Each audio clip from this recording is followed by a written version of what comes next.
And Sister Jinho, you can also post something about your group, okay?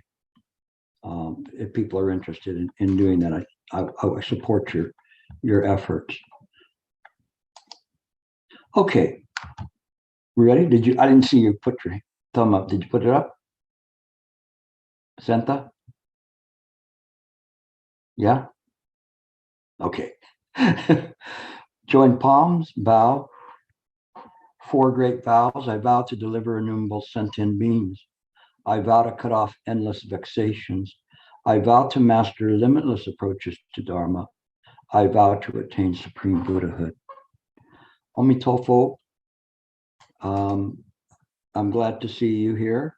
And we are going to continue on with our study of the patriarchs. At least we're going to get to the second one today, who was Dasu Huike. And the first patriarch, Bodhidharma, was an Indian. And as he's often depicted with very dark skin, and also that his eyes are very bulging. And I'd mentioned last week the reason they're bulging is because he cut out his eyelids so he wouldn't sleep. And so we have that part in terms of this Indian that does wall gazing.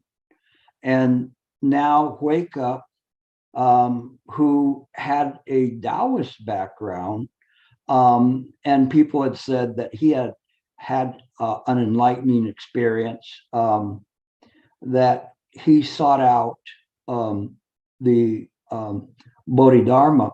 Now, at this time period, there's not a whole lot that's been written, and records and things, but there's probably about at least 3 times more written about Huike than Bodhidharma. That's why a lot of the scholars felt like Bodhidharma wasn't real, because they couldn't find a lot of historicity or records of him. But things are mentioned, and he's constantly mentioned, but it's after 1-2 generations of practitioners that he's there.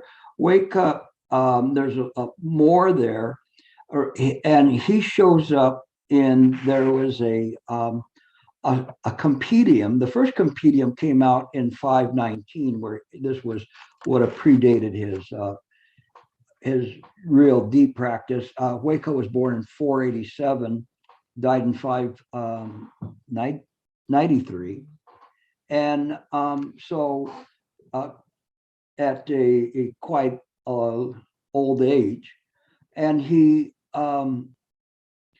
was not mentioned in the first compendium of eminent monks, but in the second compendium of eminent monks, which was called Further Biographies of Eminent Monks, he was referenced, and there was quite a bit of information on him by a historian, Dao Shan, DAO-HSUAN. And so he was referenced there in terms of things. And Dao Shan was quite popular in terms of chronicalizing what was happening in the early days of Chan. He was a little bit after, maybe a generation or 2, but nevertheless, he was compiling all of this information about these eminent monks. And so we have some records from him with respect to it. The third patriarch was Sasan, and he was conferred to be the third patriarch by Huike, and we'll come back to him. And Huike will kind of be involved in that. Just as we talk about Huike, we're also talking about Bodhidharma, because they were connected. And then on the other side, there's a connection between Huike and Sasan. So this is kind of an interesting thing, how it kind of rolls. He's also known for being a proponent of the Lankavatara Sutra. And there's a lot of stories that come up from these monks. And again, there's questions as to historicity about them, meaning, are they real? Do we have something that shows clearly that these things happen? But when we look at it, we see that that there's one story of Huike going to ask Bodhidharma for instruction, and Bodhidharma looked at him and said, what would you know about any of this? Just go away. And so he dismissed them. And Huike didn't agree to that. And so he decided to wait there. And at this point, Bodhidharma was involved in wall gazing. We talked about before, he was literally gazing at the wall of a cave. And so that was his practice. So it's interesting because this wall gazing is the prototype of Chan, and you could say it is Chan, where one just simply is very mindful. And this was a deviation from the Indian practice in terms of this, and where there was more of an emphasis on concentration. But by the time Bodhidharma presents this to Huike, and Huike is passing this on, there's this continuation of this wall gazing of just sitting. And so when we see this kind of just sitting, Mo Chao, it's different than trying to develop this whole idea of concentration and going through it. And the concentration is something that was more developed by the Theravadins, and they have a very high system of developing concentration and believing that to be there, where the studies that was passed from Bodhidharma to Huike was just this simple idea of mind itself, mind only, which during that same time period was supported by the Yogacara school of consciousness only. And so when we're looking at this, it is something that there's less emphasis on concentration and more on the vipassana side, this insight. But the insight comes naturally, it's not produced. And in terms of the practice, in defense of Theravadins, concentration is very good, and they have very intricate systems, kind of like the Tibetans as well in terms of things, but from a different viewpoint. But they create this kind of concentration that's there. But the danger is that you can develop a great concentration, but there's not the vipassana that follows, or this kind of an insight or illumination of the mind. Sometimes it's equated to someone who is an assassin who has a very great concentration to be able to spot his target, to stay on the target, to concentrate, and then to pull the bowstring and let go of the arrow, and in a very, very quiet way and concentrated. But obviously there's no insight there. And so the emphasis of Bodhidharma was pointing directly to mind. And this is what Huike had as well, is this idea of this mind, and this idea that mind is literally hidden in plain sight. We can't see it. And as a result, it's difficult for us to fathom that, but it nevertheless is there at every single moment. But we don't understand that. We try to conceptualize about mind, and as a result of that, we can't get there because it's beyond conception. And this is the big trick in terms of doing this is that one has to be able to sit like the wall gazer and be able to see this. So in any case, Bodhidharma turned down Huike, and it was snowing outside. And Huike decided to cut off his arm and present it to Bodhidharma as his sincerity of his interest to practice. Obviously, when we think about that and we try to visualize it, it's not a pretty sight. But in this way, it's something that is a display of this great sincerity and this display of not necessarily caring for the corporal body as much as valuing the insight. And evidently it worked. And he was taken under the wing of Bodhidharma. And so this is kind of this legend. Is there any kind of proof to that? No, we don't have any photographs or anything like that. So it's difficult in those times to try to establish those kinds of things.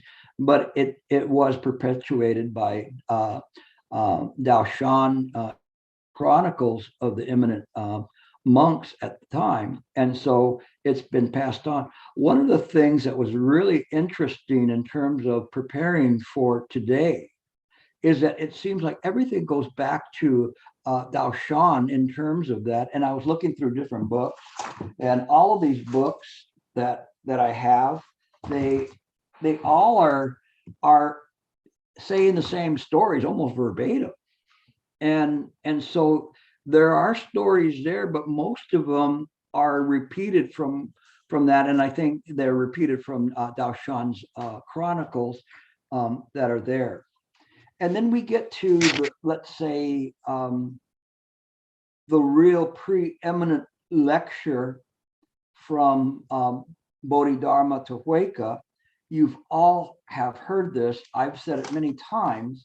And so it's not anything of a major surprise, but it is what is there.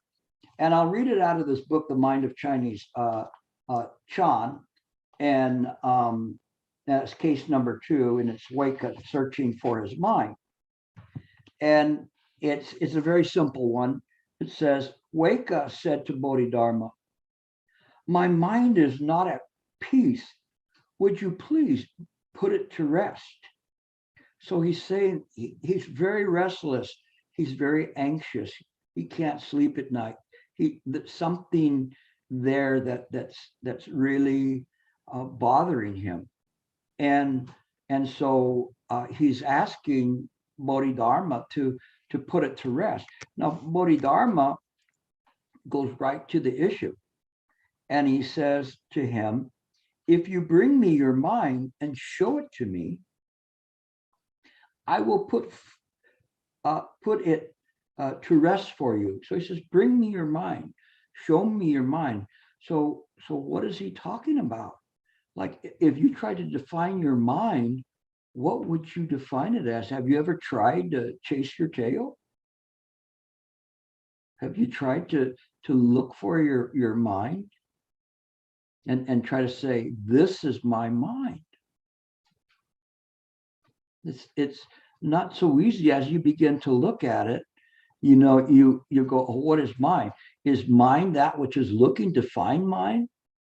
And so where would it find it? And would it be a mirror? And if it was a mirror, is that just a reflection? And you would just go for quite a long time trying to contemplate this. If you did it in a sincere contemplation, you would not be able to find anything that would be your mind. And this is the part that's really important that I want to stress here, because this is where the confusion lies in our practice. We're always trying to think that our mind is the Buddha mind. it is not in this way. That's why the Shurangama Sutra is there, and the Shurangama Sutras finally, the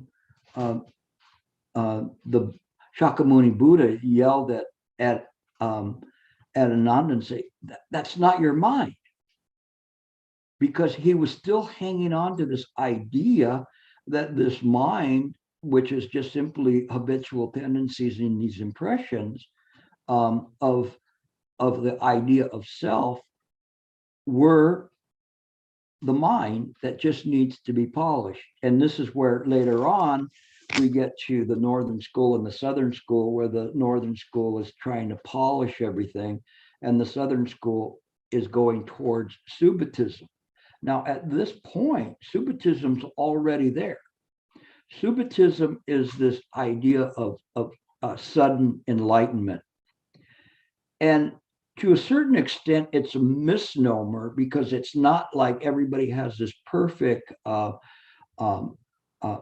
capacity to just hear one turning phrase and become instantly enlightened or awakened. It is more so that there is a sincere effort to look at things and trying to find this through this sincere effort, and stopping the mind in the search. And to, when I say stopping the mind, stopping this illusory mind from participating in the search. If we use the illusory mind, I'm guarantee you'll certify yourself as enlightened. But that's just a dream. It is why they say it's beyond words and phrases, because there is an actual experience that one can, and I even hate to say one, because there's not even one. There's an experience there that is beyond anything within the samsaric realm, in terms of the capacity, the volume, the quality of mind that completely surpasses anything that we could imagine, because this is unimaginable. So, this is the practice of Chan, is that we have to try to keep going this way, even though we know we can't muster up some imagination of this as some kind of an experience. But if you try hard enough, little by little, you'll get little peaks of it. Someday it may blow the door wide open, and then you'll see, when I say you won't see anything, mind will just be perfectly in place. And the idea of an individual or a life and being or an ego will be clarified in that moment. You don't have to see anything beyond that. There's not you in the equation, so there's a clarity of mind. Now, those kinds of situations, if you get a little taste of it, it's kind of like it will seal up after a while. But you remember, you have the memory of this type of a realization, and as a result of that becomes your lodestone, your compass in terms of how to go from there, because you've already seen that. So everything at that point is constantly returning to this mind, and that's what's important. We haven't finished the story yet, so we'll go back to the story. So Huike replied, I have searched for my mind, but I have been unable to find it. So he looked all over. He can't find anything that's him.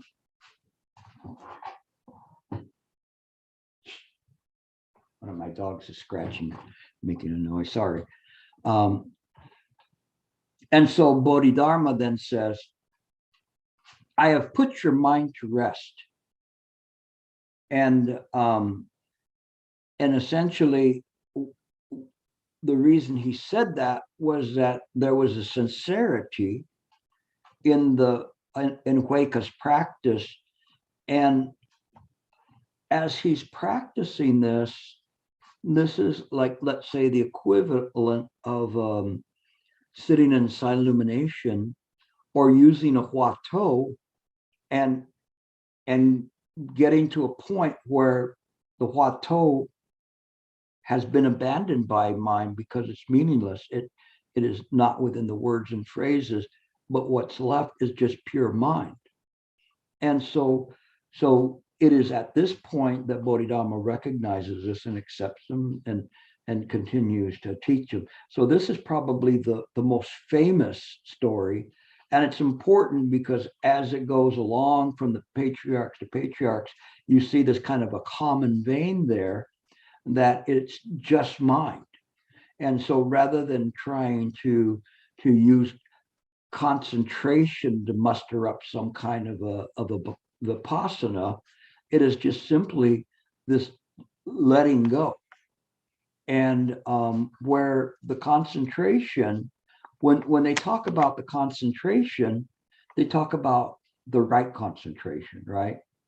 It's not a concentration that you're trying to be like concentrate on something and you're just trying to concentrate so stiff.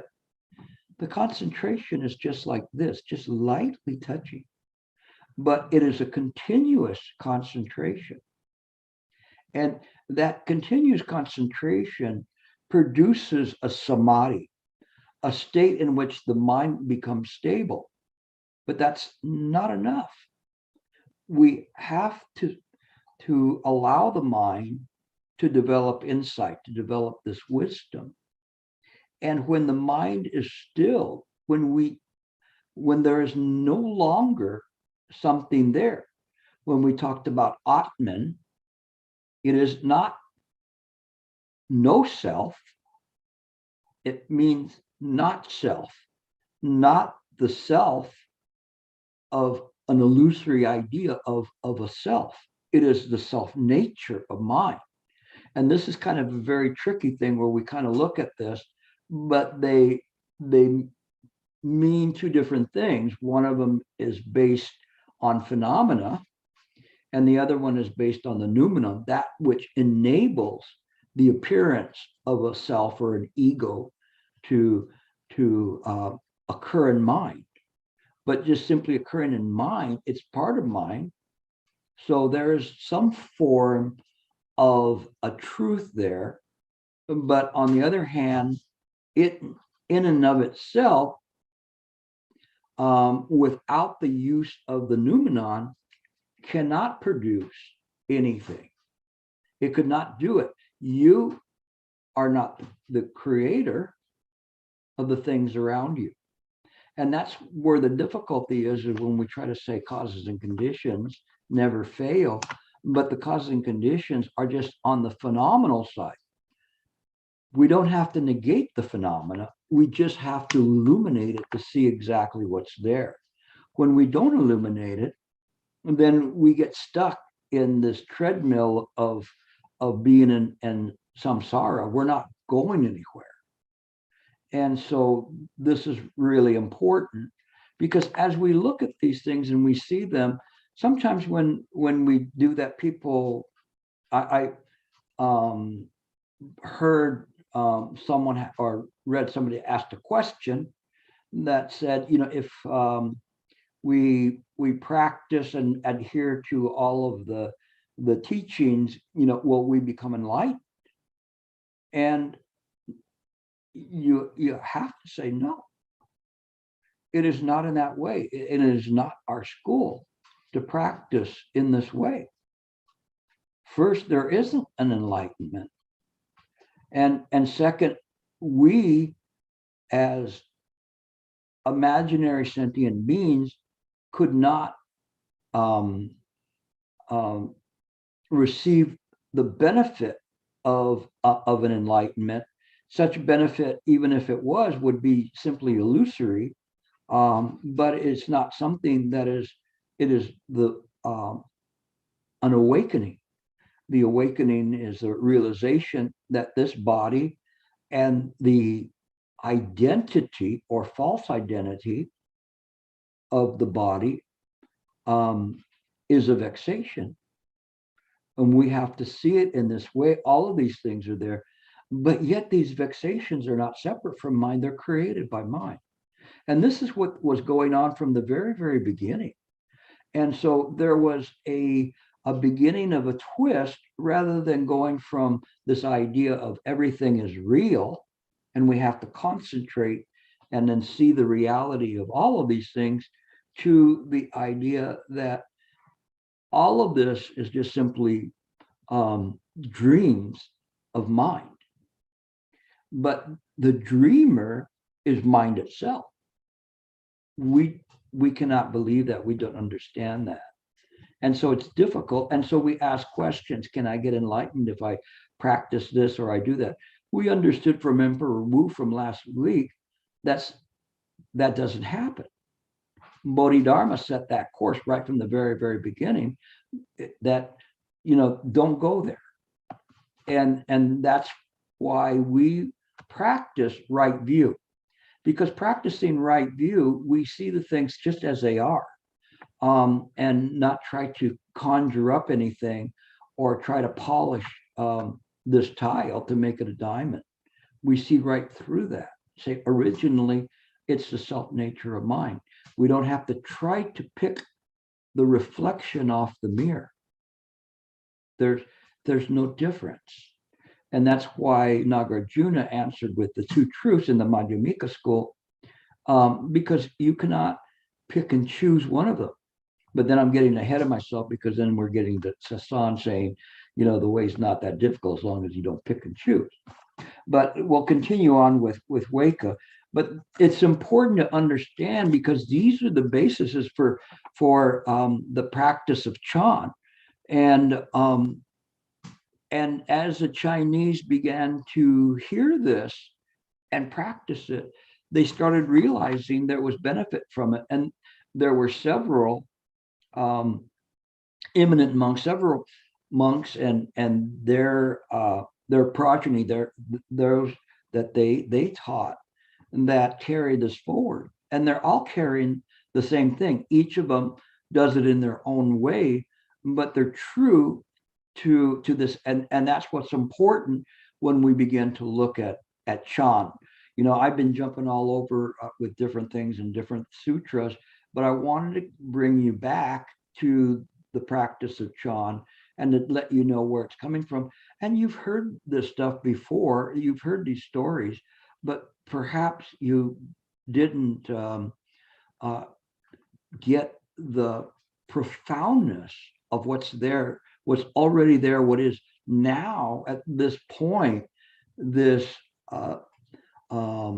transition towards practice and looking into mind itself, versus some kind of an idea that somebody can corporal body can benefit. Sometimes when I say corporal, it just means the physical body, what some of the ancients called the red meatball.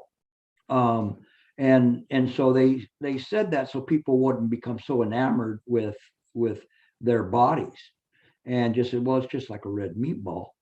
And so that you don't think that there's something special to this body. I'm not saying it isn't special, because it presents the opportunity for the eradication of ignorance.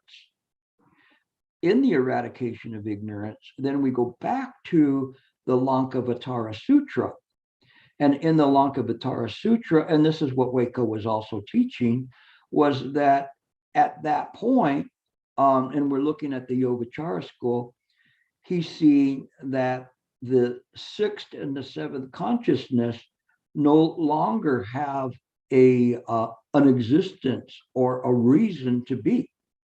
And the first five of the Vijnana are the consciousness. And then we have the Manovijnana, which is this kind of puts everything together, says it's round, it's red, it has this smell to it, it crunches, it's an apple.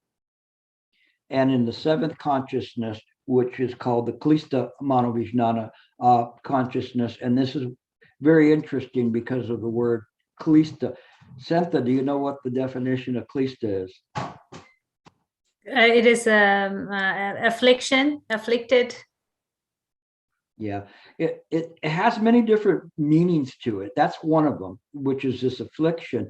The affliction comes from the confusion and the ignorance in that, and so it kind of stands for all the things that are vexing, that confuse the mind. And as a result of it, there's an operation between the eighth consciousness, which we call the storehouse consciousness, the alaya vijnana, and the seventh consciousness. And in the seventh consciousness, there's this operation of pulling things out of the eighth consciousness. And those are in accordance with causes and conditions. And those are called bija seeds, bija.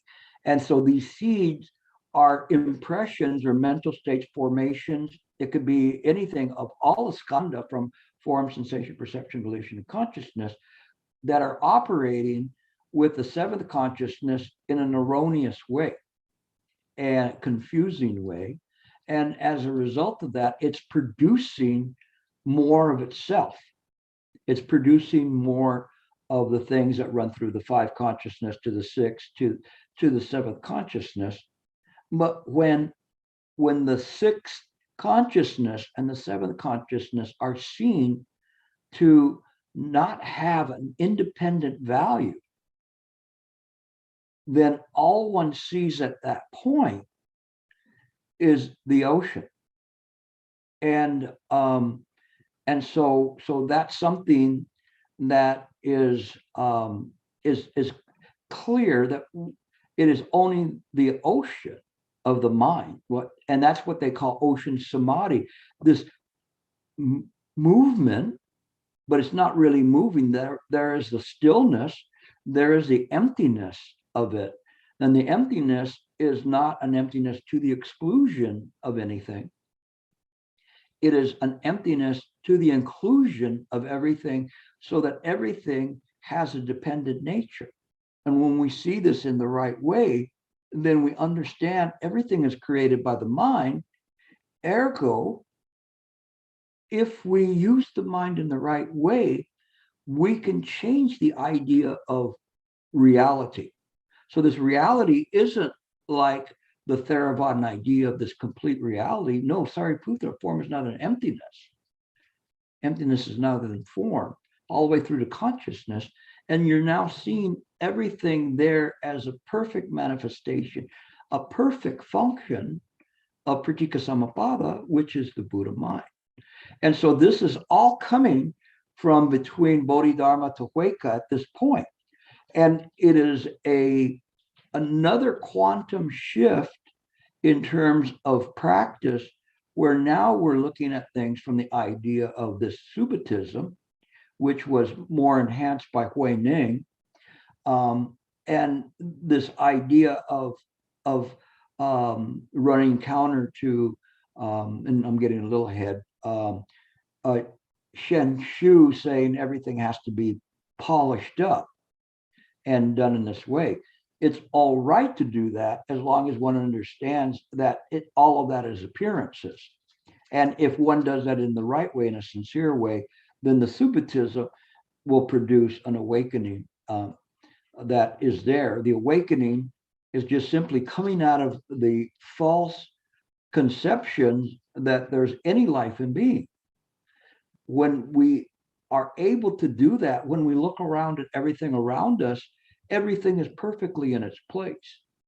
So this is what the lessons were that were coming right from the very, very beginning. Okay, let me see where we go from here.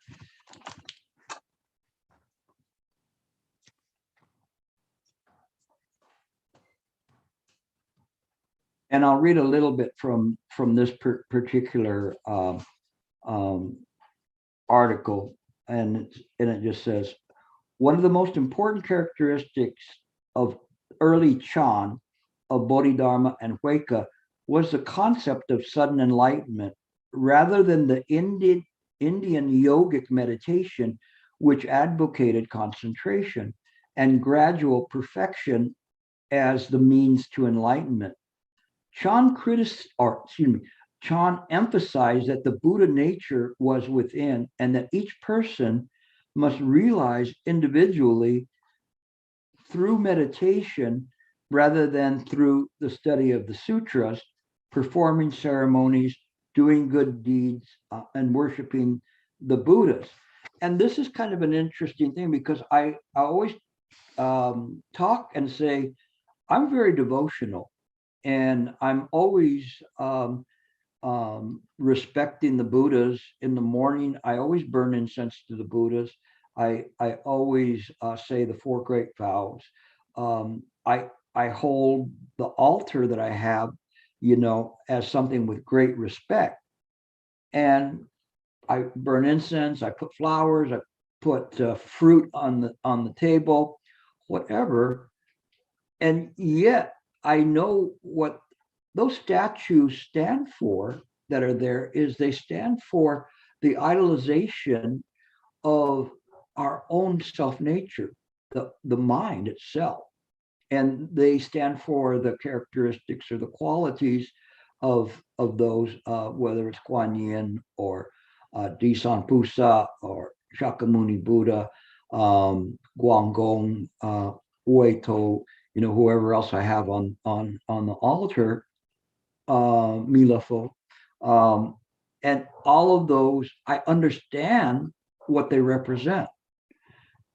It doesn't mean that one, if we practice right view, eschews or gives up devotion or recitation or no, the six paramitas or the eightfold path or the 37 factors of enlightenment.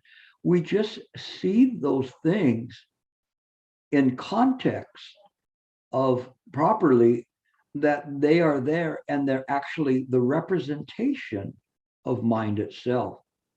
If we try to follow those and say that if we do these things, then we will get there, we're really off the path. And so then you say, well, where is the path? And they would say, there is no path. Didn't you read the Heart Sutra? And you go, well, then why do they talk about the path? And so as you look at it, it is just simply adhering to mind at all times and trusting mind, that you have to have faith in mind to do this. And so this change, this shift in this that was happening, and pouring into this all this other information that was coming in from the Prajnaparamita Sutras to the Tathagata Garbha Sutras that were coming in after that and emphasizing Buddha nature. Lankavatara comes along at that time and is the one that crashes down the door to begin to let people see this. And because of the popularity of Yogacara, a lot of the explanations at that time were presented in the jargon and concepts of the Yogacaran school. And so we see that, but nevertheless, there's still representations of Buddha nature as well, and the Tathagata that are in there. So it's very interesting how all of this kind of gave a push start to Chan. And then as one was examining Chan and then understanding from the lessons of Bodhidharma and Huike, then people begin to read these other sutras in the context of Buddha nature and in the context of Ekayana, just one mind. And in that, all of a sudden, something very interesting happened. The secrets that were held in these sutras, they began to open like a lotus flower. And one began to see this incredible beauty of these sutras that before it was difficult, that we could not see this kind of a beauty in these sutras, this truth that is there. And they were something that you just read real fast and then say, I give up. How many of you have read, be honest, a very complicated sutra and then got lost and just said, I forget it? Anybody? Okay, I see a few hands. And the rest of you guys are fibbers. Oh, Ling Yu, she puts up. Is that a question, or you're saying that you agree? I agree. Okay, and but it's that way. But you can do it though. You can do it. You just have to stay, and that's why I talk to you, because what I'm doing is I am presenting these concepts in a way that when you go back to them, one day you're going to read them. And I know that this has happened to Ling Yu many times, and you're going to read them, and all of a sudden, boom, they just are open and flourishing and so wonderful, and it's just like, where did that come from? I missed it all this time, but it's there. We just gave up. We just cling to things, and as a result, we did not have the requisite training and mind to be able to do that. That's why they say, oh, you can't teach these kind of teachings, these deep teachings to everyone. And I say, you're right. You're right about that, but you're wrong about not exposing them to it. You have to expose them to it. You have to say it over and over and over again. I've got people, like Rick's been with me since we were like in shorts, and Sentha's been with me for a long time. So you've heard me say this over and over again, but it pays off. Eventually, you can get there and you understand, and that provides you with the all access pass, not just the pass for the words themselves, but the esoteric meaning, the secret meaning that's there. The secret meaning, as we were talking about with Bodhidharma, that's beyond words and phrases. And that's what's being passed on. That is the transmission. That is the robe and the bowl that are being transferred from Bodhidharma to Huike to Sasan. And as we begin to see this, we understand that this is the practice. This is the path. And what's the path? There's no path. Well, I don't understand. You'll never understand, but keep practicing anyway. It will come. And so my whole thing is that you don't withhold this to people. Sooner or later, they're going to be able to use it. It's like one of those cheap movies that you see on Netflix, where somewhere in the early part, somebody gave somebody a key, and they said, keep this key because it's going to be valuable later on. What? You don't understand. Wait another, like hour, and you'll see. And then so they wait the hour, they're in the movie, and the person says, I have the key. And lo and behold, they know where to put it. And then it opens up. It's like that. But if I don't give you the key, and if you don't give the key to others, how are they going to even know where to search?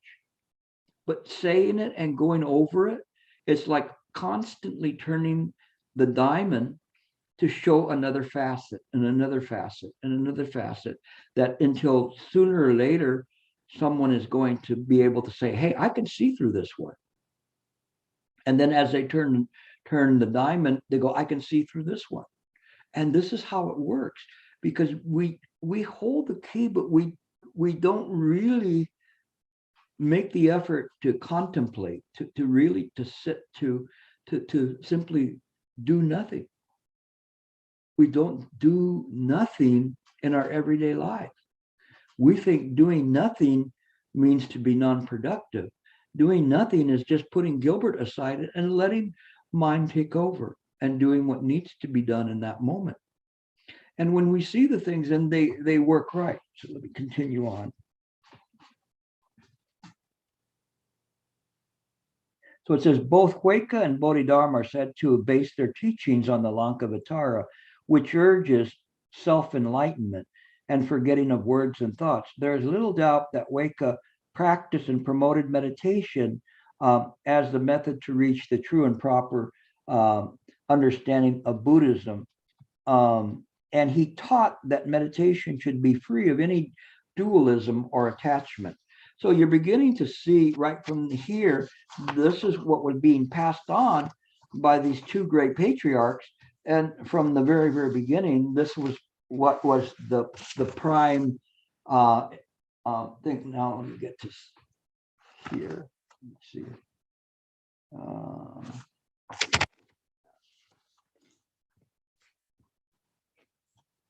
And Huike had these interesting analogies that he used, and they're kind of like you probably heard them before, but let me see here.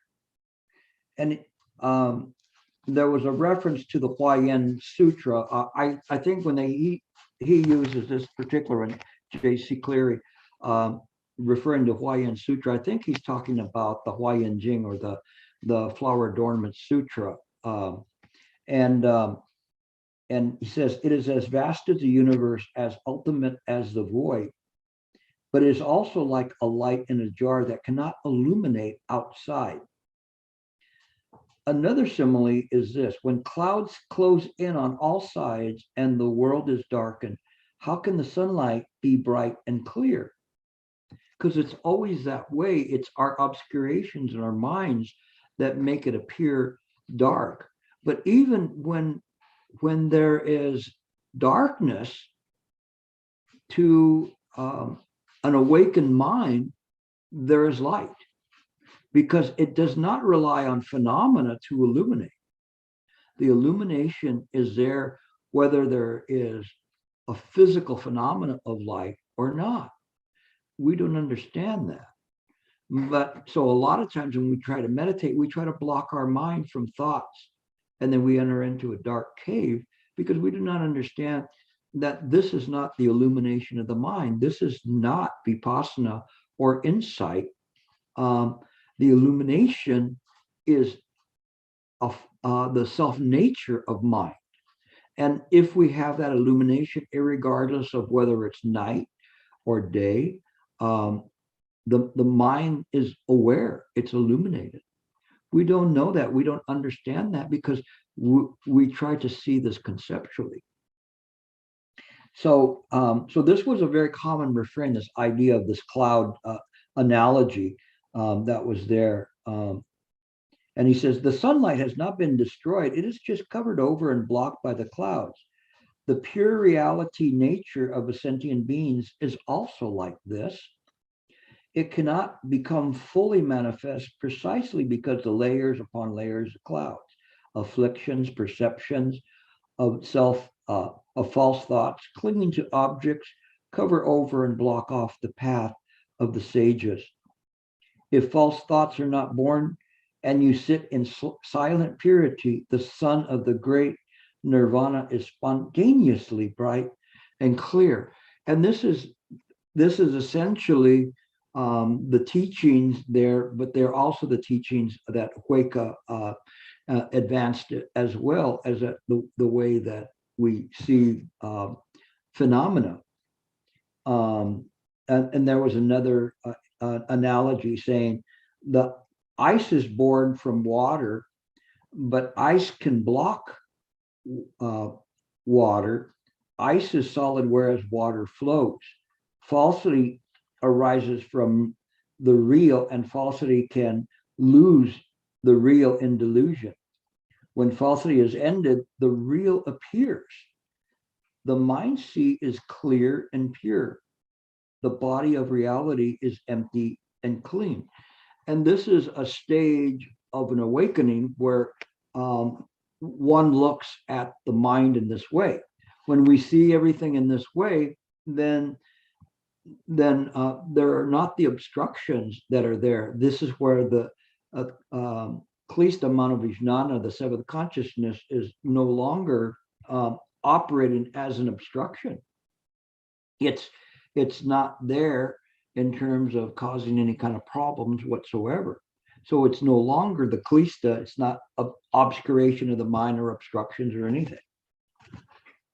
If you completely comprehend the clear purity of the mind source, then all vows are fulfilled. And think about this. Remember, I'm always talking about how we have to see things from the idea of the mind, not from practicing in samsara, but practice mind. When we practice mind, this is what comes of it, is that you completely comprehend the clear purity of the mind source, and all vows are fulfilled. The vows are there because when we see precisely, it's just mind.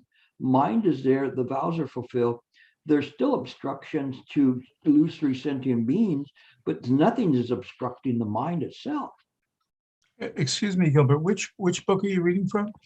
This is called Zen Dan, early Zen text from the Dong Huang, or the caves, the Dong, I don't know, how do you say it, Dong Huang? Dun Huang.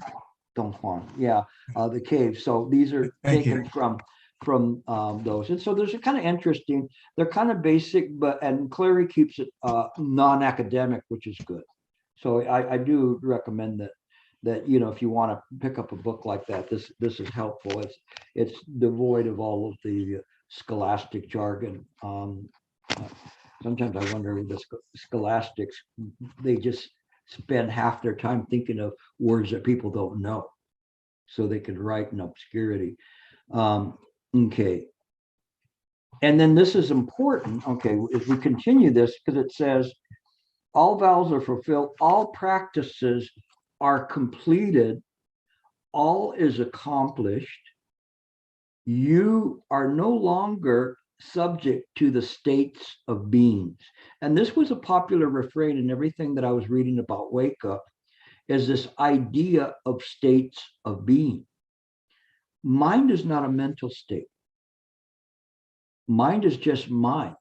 But when we produce mental states, that causes obscurations. I'm happy, I'm sad, I'm enlightened. That's probably the worst one. And so, because at that point, then you stop from practicing because you think you know it all or got it all.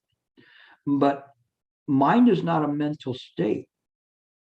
Mind is the Dharmakaya, the mind ground.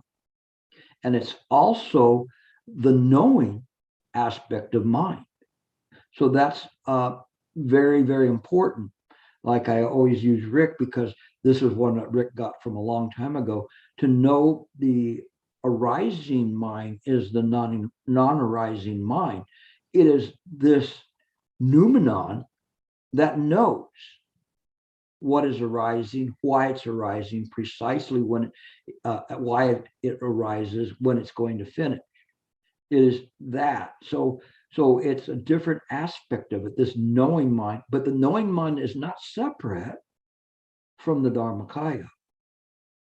They're not even one. It is just mind. That's why we talk about mind as thus, because you cannot really define what does thus mean. It means it is what it is. See what time I got. Okay, fine.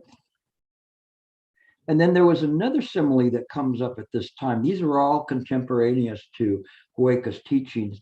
And it says, it's a simile of smelting gold. Smelting is like heating up gold so that the dross, D-R-O-S-S, burns off. And which is kind of an interesting thing. But the gold itself in this heat is left unharmed. It doesn't burn the gold. And so when we understand that, it isn't so much as whatever the dross was disappears. The only thing that disappears is it disappears back into mind. And so it's no longer there to cause any kind of an obscuration as to the true nature of this gold, which is bright and pure. So they're using this as an analogy in this way. And and you have to look at it from the viewpoint that this dross is burned off, but it is not separated from the gold to the extent that it is, this dross is still in the self nature of gold because of causing conditions. The gold appeared to have this kind of a tarnish or dirt on it, but it really wasn't. So you have to look at it in this kind of a way. If you look at it from the viewpoint that you're just trying to clean the gold, then where would the dross go? And so you kind of have to see it. So I'm kind of massaging the example because I can't leave it like unfinished. It kind of bothers me. And then this is the Lotus Sutra, Harry's hometown, says, not real, not false, not thus, not otherwise. And it says, the great teacher Huike said, I explained this true Dharma as it really is. Ultimately, it is no different from the real, profound inner truth. Sentient beings mistake the wish-fulfilling jewel for tiles and pebbles. When they empty out and realize for themselves that it is a real jewel, then ignorance and wisdom are equal and no different. And this is the thing, this idea of wisdom and ignorance are equal. And the only thing in terms of the manner in which this is presented is still kind of clings to the idea of a self in being rather than the self nature of mind. I would say awakening mind realizes that there is not, these sentient beings are a product of mind itself. And it says, you must realize that the myriad of phenomena are all thus. So now they take it back and he restores it, wake up with the last sentence saying that all appearances are just thus. So what is thus? Mind. Mind without saying mind is just thus. We have to call it something for conventional purposes. So we call it mind, but it isn't. If you ask for mind, it's not going to respond to mind. We cannot define it in that way. That's why this is a very wonderful completion, this last sentence, where he brings it all back home and says, all of this is just simply thus. And that's important because all of this is bringing forth now the Tathagata Garbha Sutras. All of a sudden, we're coming into a whole new part of the Buddha nature, and that everything is the Buddha nature. So whatever even one thinks is the one returns to the Buddha nature, and the Buddha nature is thus.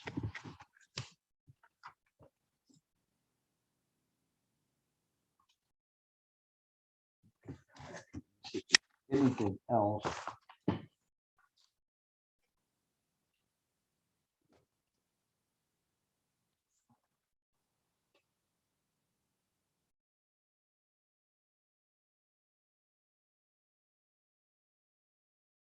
No, that's it, because other stuff is just kind of reiterations of what I've already presented today. So that's kind of a good introduction to Wake Up.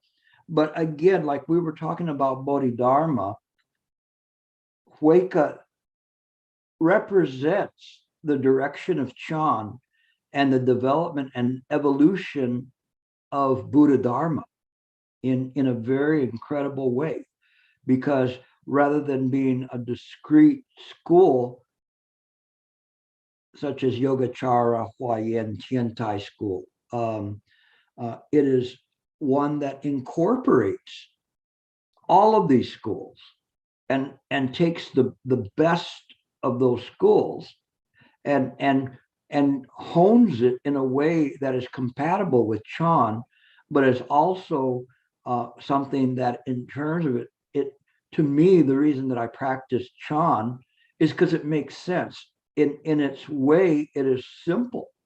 It's really, really simple when you get down to it. Now, sometimes I talk about it in a way where it's more deeper and profound, but ultimately it's just simple. And that's what I try to pass on to you, this simplicity of the practice. And that's what's important. So in any case, that's kind of where we're at for today. So thank you for listening to me, and I'll entertain whatever questions you have.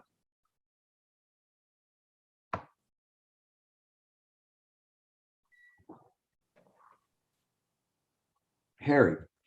Yeah, hi. I was wondering if you could comment on the Huike's Bodhidharma story of Huike being the marrow, when he goes to all the other disciples, because I'd be very curious, because the question is, how did Bodhidharma know?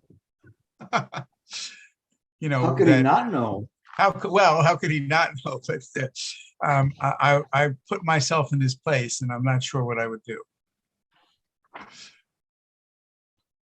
You were not sure of what you would do. But if I were Bodhidharma, anybody can bow. Oh, but it's the difference. It's the difference between Sariputra's silence and Vilamakritti's silence. Yeah. That's the difference, is that he knows that. Let me see if I can find it here. I have it. Yeah, because there's a long passage, and I just didn't get a chance to be able to get to it. But it's kind of interesting. I know I have it somewhere for today. Gilbert, while you're looking, can I say something? Yes, absolutely. So, Harry, I've always thought that Gilbert has a really sensitive self meter. Uh-huh. So Bodhidharma for sure had a very sensitive self meter. Yes. He wouldn't need words to find out if his student is coming at it from the self perspective. No, of course that was a mind-to-mind transfer. Yeah, I'll try one more time and see if I can find it. I have it. I could either put it in the chat. Should I do that? It's something it is good, and it was one that that I didn't mention. Essentially, the Bodhidharma asked different people, different of his disciples, what There it is. the meaning of essentially of everything. And so different people put their part on, and he would say, oh, you got my skin, you got my muscle, you got this, you got my skeleton. And then when he came to Huike just bowed, and he said, you got the marrow, meaning the inside of the bone, that you couldn't go any further deeper than that. And so it's a good story. I just for some reason lost my reference to it, but in any case, it was a little bit longer to say, but that's the essence of it, is that he didn't say anything. But again, it's this not saying that speaks the loudest. So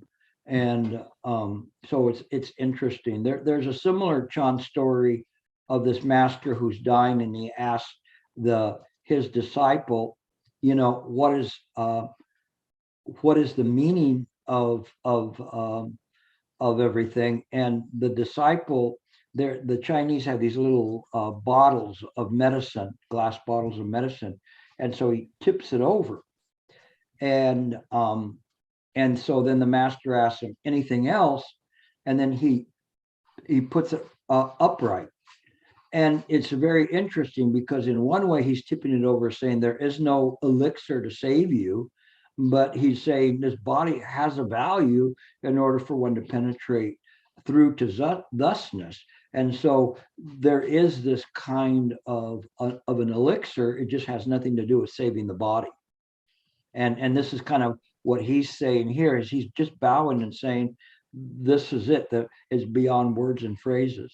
And he's feeling this Huike's maturation in the practice. So it wasn't kind of like what am I going to do? I don't know what I'm going to do. All right, I'll just not do anything. It wasn't that way. There was a sincerity in what he was doing. It was obvious. Okay. Thank you. Anything? All right. And then David, you got a question. Oh, I think Michael went before me, or he was. Did he go? Did you go back to sleep? No. I know you're tired, Michael. No, go ahead. Go ahead. And if he has something, he'll chime in.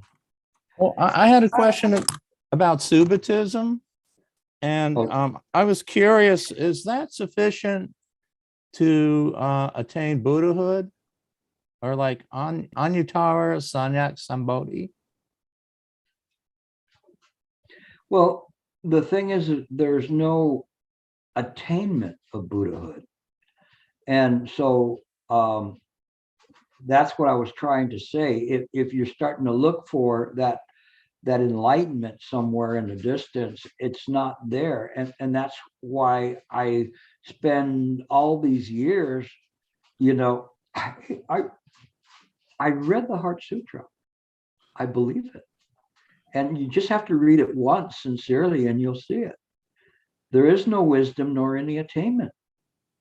And so then from there, that's your departure point. And so when you have that kind of a departure point, then what you do is that you look and say, why is that said? What does that mean? And so we no longer begin to start looking for any kind of enlightenment. We just see things as they are. And as you begin to see it in that way, all the dross falls off. Gilbert falls off, David falls off, all of these things. We see the machinations of mind itself through Pratika Samapada. Anuttara Samyak Sambodhi is this highest perfected wisdom that enables the mind to see beyond emptiness and to see that there is a Buddha nature, and this Buddha nature has compassion. Then you have to contemplate and say, what kind of compassion is that? What is it? And how does a Buddha have compassion? That's where your search should be. Forget about searching for enlightenment. You want to be enlightened, send me $2,500 and I will enlighten you to the tune of $2,500. Okay. And I'm sure there's plenty of charlatans out there would probably tell you that, but don't buy that. Would that be a personal enlightenment you would give me? A personal one with a certificate for another 1,000. Oh, wow. I'll think about it. It's cheap. Okay, thank you. No problem. Any other questions? I think Lewis is lining up, right? Yeah, there he is. Okay.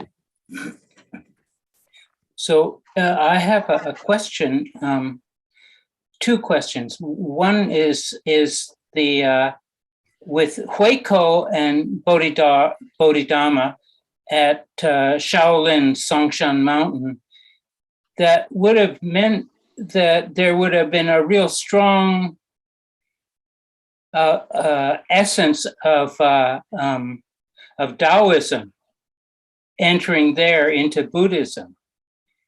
And so what I think is that sometimes when I've been doing Qigong or Tai Chi before meditation, before a sit, I find that those exercises are really helpful.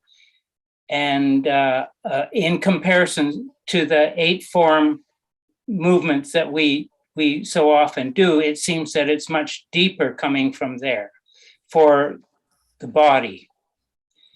And my second question has to do with the Lankavatara Sutra. And in it, the Bodhisattva asks the Buddha 108 questions. And as I was reading it, I got really excited because all the questions seemed to me fundamental questions that I wanted to understand. until I read the Buddha's answer. And it was like each positive had a negative and each negative had a positive. So In I the sutra? didn't get the answers that I was looking for, but somehow I was kind of satisfied. And I wonder if you could comment on the 108 questions that were asked, and also on the influence of Taoism at that time on Buddhism. Well, Thank you. you were asking me to give a collegiate course on these things. 108 questions. I don't really have the time to answer them, but I do know who could answer your questions. Rick, are you still around? No, you must have slipped. Oh, there he is. I'm here. Who should he ask? That's the lamppost. There you go. Ask the lamppost that, you're going to find everything there. All right.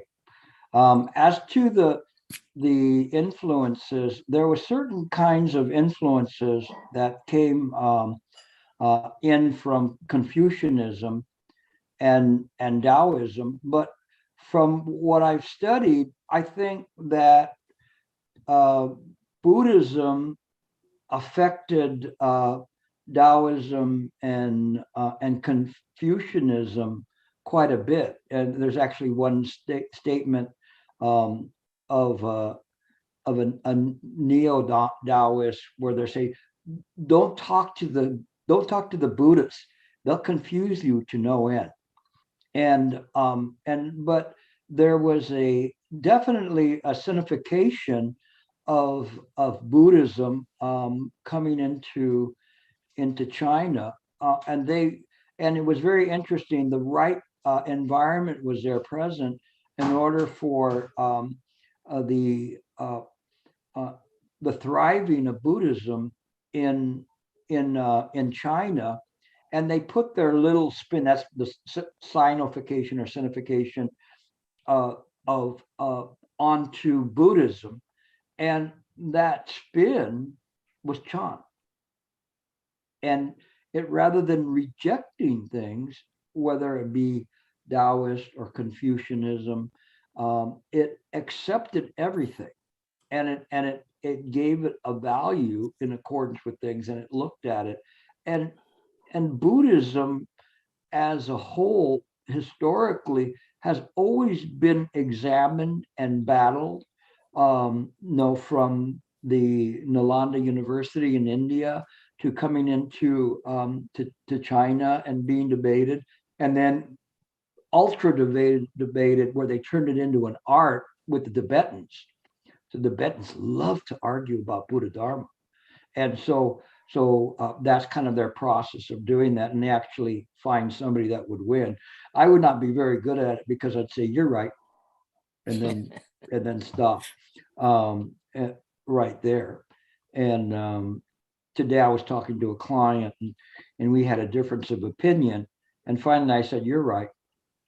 And he goes, well, what does that mean? I said, well, you're right. You want to be right, so you're right. And he's going, but what does that do? I said, it means you're right. And so the thing is that you just avoid having to have this kind of circular argument going on there. But in any case, this is kind of there was a definite influence going both ways, but I think Buddhism affected Confucianism and Taoism more in terms of it, just simply because it really, those who were beginning to study it, it made sense. And that's why I study it, because if there's something out there that's better than that, I'll study it.